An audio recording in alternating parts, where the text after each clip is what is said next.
Wow, graduates of 2020, what a year you've had. Thinking back to January, coming out of your winter break, it's hard to even believe everything that's happened since. You all are carrying with you the most unique senior year of high school in modern history. Through all the challenges, all the modifications, you have persevered to earn your degree and graduate high school. And while this year may not have gone to plan, believe it or not, it has helped prepare you for an ever-evolving life in your future. Some of that preparation even comes from your relationship with God and growing up here in the church. As this year of COVID-19 has shown us, life is full of unexpected twists and turns.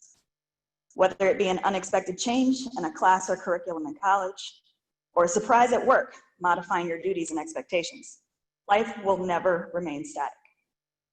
The one solid and stationary force in your life will be your relationship with God.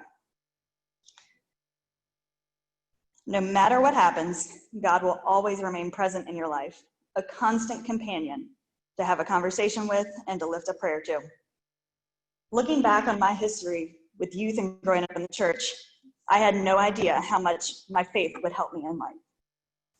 I grew up in a little bit of an unconventional time here in the church. We were in a period of time where several youth ministers came and went, leaving a bit of instability in their wake of departures. But in their absence, we had an incredible rise of volunteers in the church to help continue the youth program and help keep us all involved. While so many people were involved in my development in youth, Eric Moyer and Mark Manaply were probably had the strongest influence in my growth in faith. I was lucky enough to have them lead our Sunday school lessons from middle to high school, where the strong faith has developed in me and secured in my life. Following high school, I was blessed with a relatively easy transition into becoming an adult. I went to college at Virginia Tech, where I had plenty of friends from high school to help with the transition. I was then fortunate enough to progress immediately to graduate school, where I earned my degree to become a physical therapist. Schooling is full of its own challenges: learning time management, overcoming a tough course schedule, learning to budget your resources to last the whole semester. But some of my greatest challenges came a little later in life. My husband and I married soon after graduate school, and with his active duty requirement in the Army, we soon learned we'd be moving from our comfort zone here in Virginia across the Pacific Ocean to Hawaii. I was met with so many different emotions, from overwhelming excitement to fear of the unknown. When we arrived in Hawaii, it was initially one of the hardest times in my life. I had never experienced the social isolation I was feeling at that time, having no friends or family nearby. But through that tough time, the still constant presence of God was with me. Whenever in doubt, God was always there for a prayer and a chat. Over time, that feeling of isolation lifted, but the reassuring presence of God remains my steady throughout any new challenges in life. For you graduates, both joining the workforce and beginning college will come with its own unique obstacles. Just like the year 2020, we will be unable to predict so many trials to come. And while this year has taught us to expect the unexpected, I have a few words of advice as you begin the next chapters in your life. 1, never give up. There will come many times in your upcoming years where you may not feel like pushing forward anymore.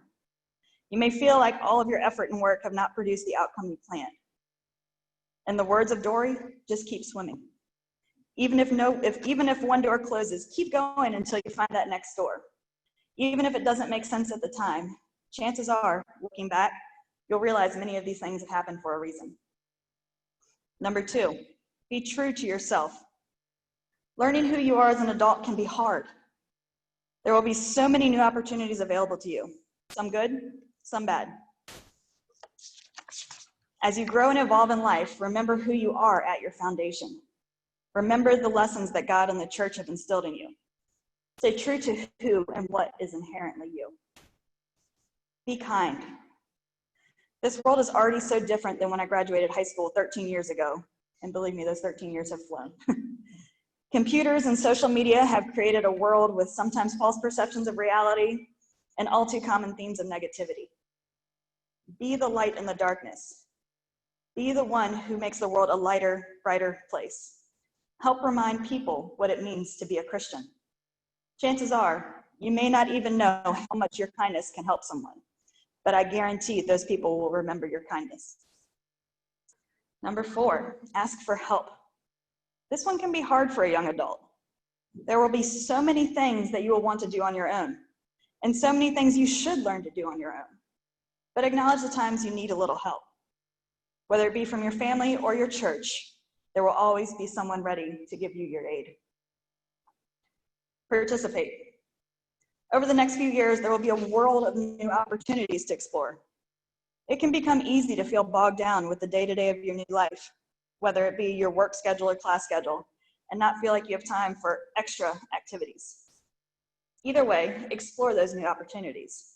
It will allow you to meet new people, learn different perspectives, and enrich your life for the better. And number 6, remember that you are never alone. Throughout everything new coming to you, always remember God and your church family are with you. If you are ever feeling down, alone, or are struggling, send up a quick prayer. It will help more than you realize. In some ways, you graduates of 2020 are a step ahead of other years. Through all the setbacks and disappointments of this year, you've had to learn to adapt, evolve, and modify plans. You've done it all with grace. Romans chapter 5, verse 3-5 says, "We rejoice in our sufferings, knowing that suffering produces endurance, and endurance produces character, and character produces hope. And hope does not push us to shame, because God's love has been poured into our hearts through the Holy Spirit who has been given to us." Kristen and Katie, continue to adapt and evolve in your upcoming years, and it will serve you well. And wherever you go in your future, go with God by your side. And again, congratulations to the class of 2020.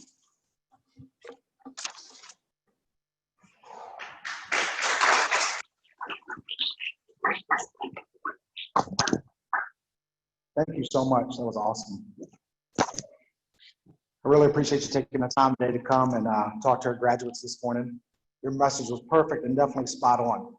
This time we're getting ready to honor our graduates, and before I have them come up here and talk about them and embarrass them, we're going to embarrass them in a different way with our graduate slideshow.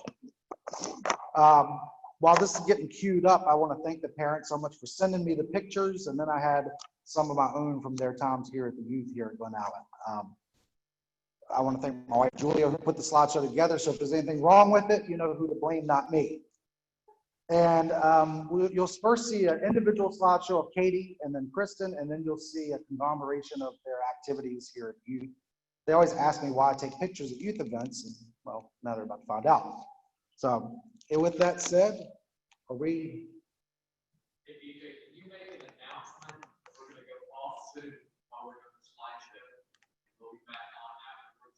Okay, we're going to go off Zoom as we do the slideshow, and we'll be back on afterwards.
Many a tree has died, like a tree planted by the water, never will run dry. Living water flowing through, God rivers to pour out. Fill our hearts, fill our souls with one desire.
No other.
So I got some good embarrassing photos of you guys. There's a lot more where that came from. If you need any parents, I can send them to you. So I have to admit, as we get ready to talk about our high school graduates that's leaving our program, I'm always really excited for them, but selfishly, I'm always sad to see them graduate our program. This is the first group of kids, and I know this year it's only 2 graduates, and in the past, sometimes we'll have 5, sometimes we'll have 1. It just depends on, it's year to year.